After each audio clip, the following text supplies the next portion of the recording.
Hello and welcome to the Quiver channel. I am Jason, your host. It's 2:53 a.m. Still can't sleep, but that's okay. I will probably fall asleep about 5, like I said, and get another couple of hours sleep. That's good. What are necessities for me when I work through my budgets? Well, the first thing is dog food. I've got always, whenever I do my every other week shop, I always put the dog food in first. So that's always a primary thing. Then, of course, it's the basics for the meals I have, which when I'm actually doing my normal thing, I don't, how can I put it? I don't eat that frivolously. I have the Huel for breakfast. For lunch, I always do pretty much the same meal. It's either pasta or ramen, a couple of cut up potatoes, some peas, frozen peas, or green beans, some kind of soup, usually a chicken soup. I might add a couple of sausages, frozen sausages, put some herbs and spices on it, and then let the pressure cooker cook it in like 10 minutes, and then at 11 o'clock I will come downstairs between 10 and 11 and have that as my lunch. And then I usually have one more meal a day, and that is later in the day, and that's usually a potato meal, which will be either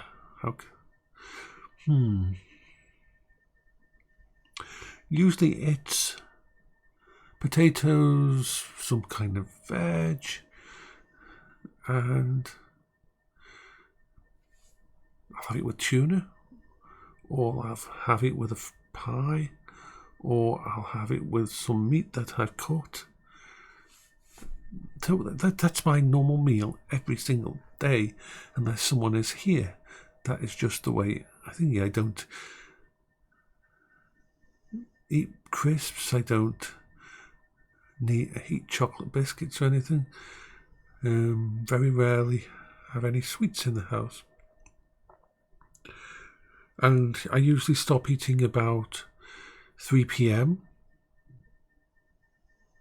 And then I'm fine till the next day. This is just the way my brain is used to. I mean, I may put aside a little bit of money to go, once the weather's better, to go to the local Tesco and pick up a few items to add to that, like meatballs and stuff like that. But yeah, I try to balance out. I probably spend about £50 every 2 weeks at the moment on food.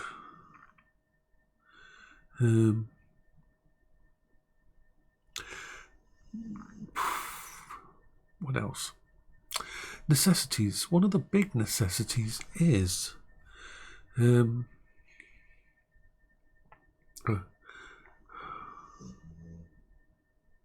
Audible books. Yeah, but I am tired, but not tired enough to sleep. I know my body well. I'm a bit worn out, too worn out to play games, not tired enough to fall asleep.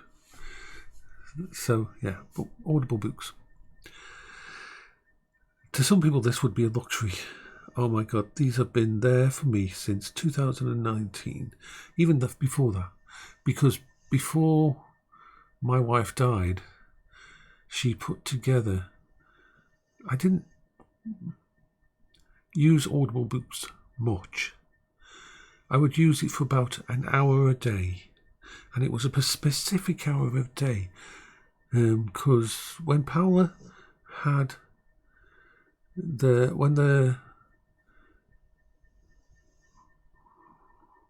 oh God, my brain is completely tired out of the head in a moment.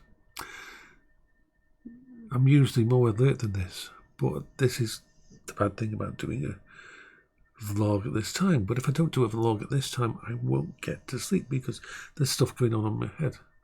So when Paola's kidneys failed and we did dialysis at home, there was always a lot of stuff that needed to be got rid of. A lot of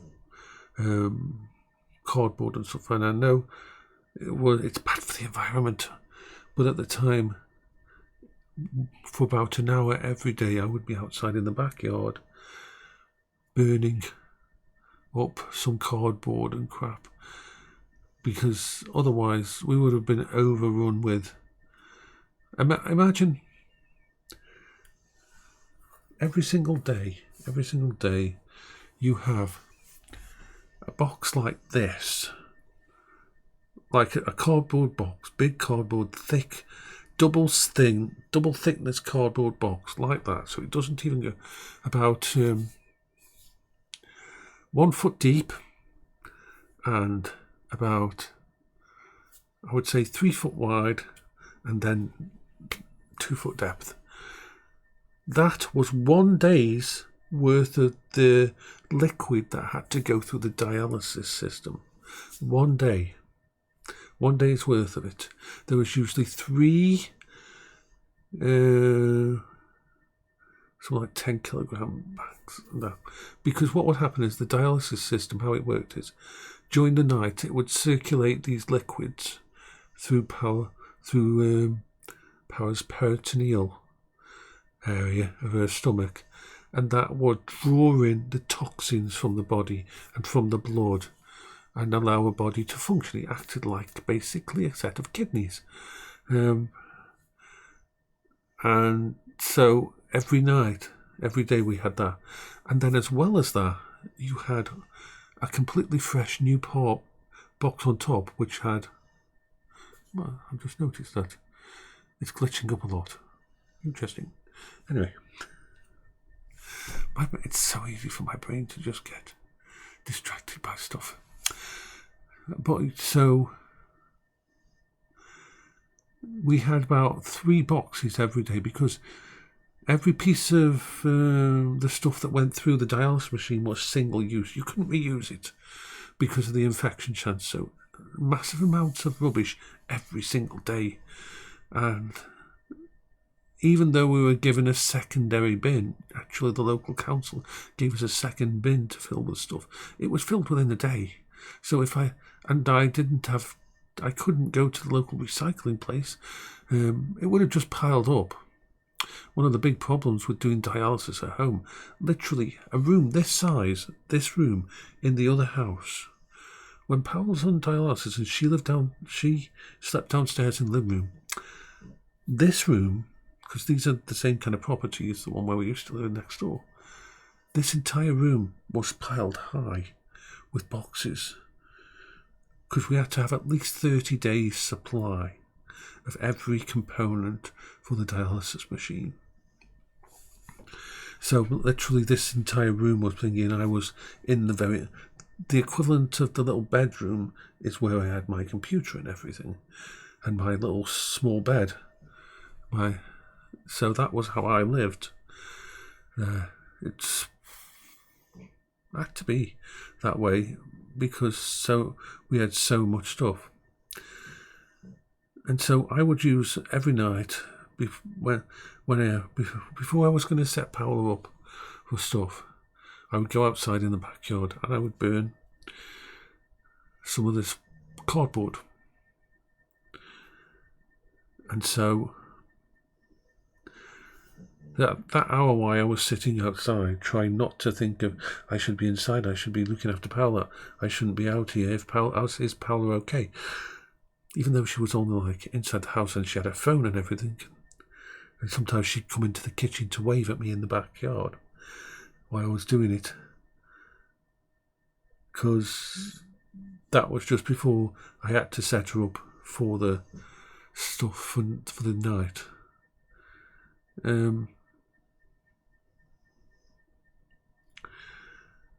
we'd then probably watch an episode of Forged in Fire or something like that. But even though I had a few books that I listened to over time, because it kept my brain centered while I was outside, while I was away from Paola, and made it possible for me to function in the backyard without getting too distracted. After all, fire bad. Don't want to mess with fire, don't want to make mistakes, don't want to get distracted. So,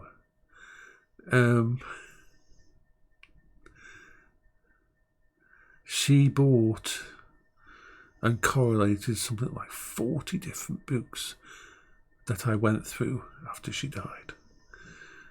And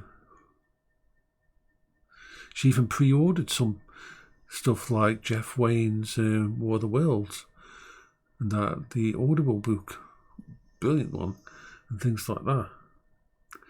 But over the years, it's become one of the absolute primary coping strategies. When I'm not on here with you, when my brain is wandering all over the freaking place, when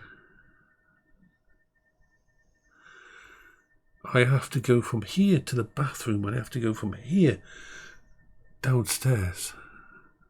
It's different when I'm on stream. When I'm on stream and I'd say, be right back and just go bathroom and things like that, I can do that because I know I can keep in my head, got to get back to the stream, focus, got to get back to the stream, let the dogs out, then got to get back to the stream. That can make it happen.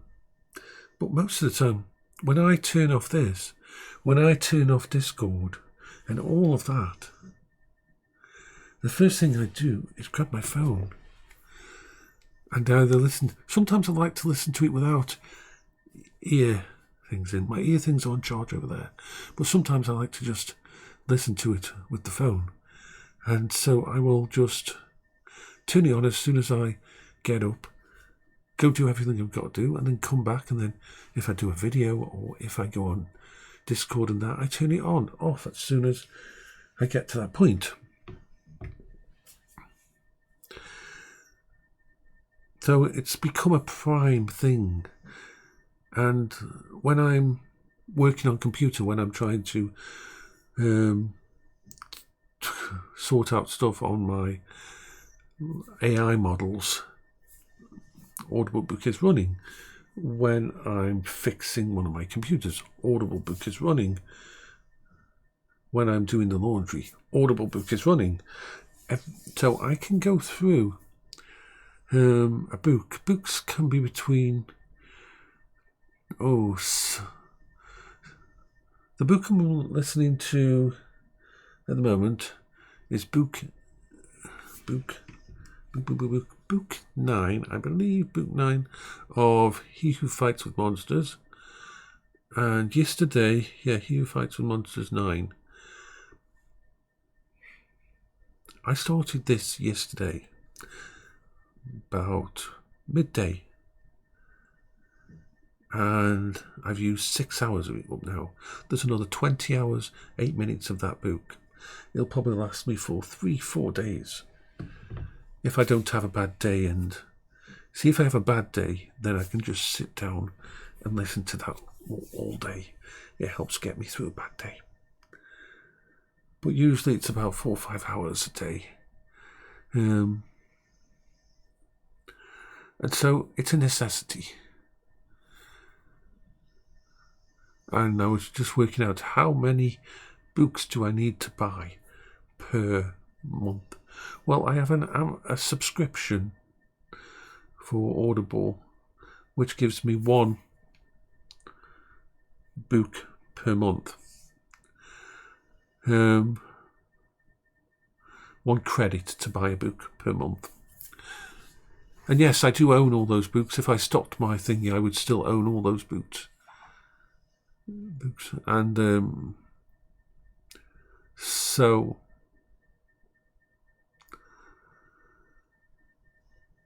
I probably go through 4 credits a month. 5 if it's a bad month. If I've had times when I just need that on. Because you've got to understand, when I'm out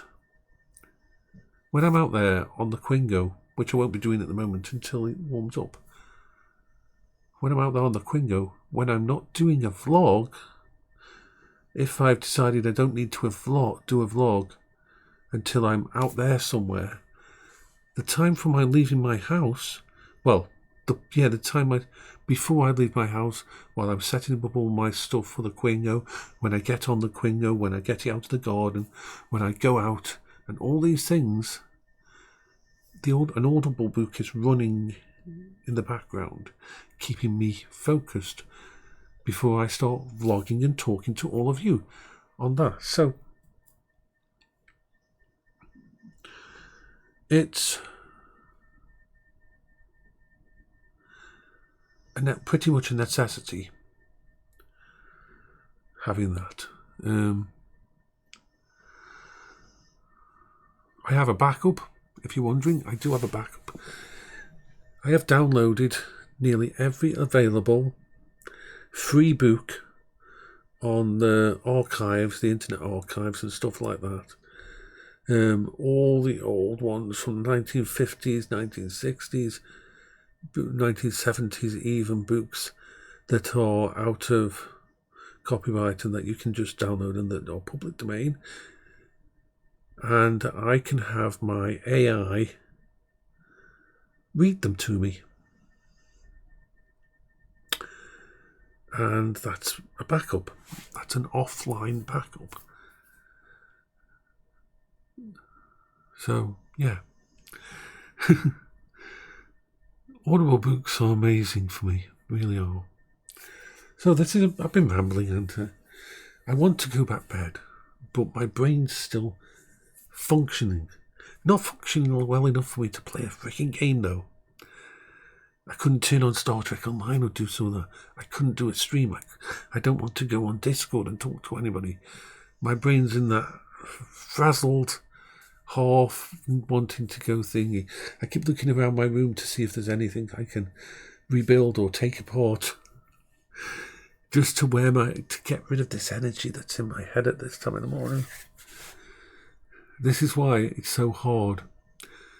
I sleep in 2-hour spurts, and depending how many, 1 to 2 hour spurts, and depending how hyperactive or what's on my brain's mind when I wake up will depend whether or not I get the luxury of going back to sleep. So yeah. It's still 17 degrees in here, and the good thing is that this room does keep the warmest in the house. Interesting to see how much electricity and how much gas we're using over the next month of it being so cold. I am very much more enamoured by the cold. I can handle the cold quite well. I haven't even got my hoodie on at the moment. I mean, the heating went off to 10 p.m. last night, and this room's not too bad. I think it's down to 17 degrees. But to me, that's pretty normal. I don't have to worry about that. It doesn't bother me. I much more have problems with the heat. So, if I get any colder before it's bedtime, I'll just grab my bearskin hoodie over there. And I wish I was awake enough to play a game, or tired enough to go to sleep. Don't want to listen to my Audible book. Don't want to waste another 3-4 hours of my Audible book. So yeah, this is Jason for the Quiver channel on another ramble. So bye bye for now.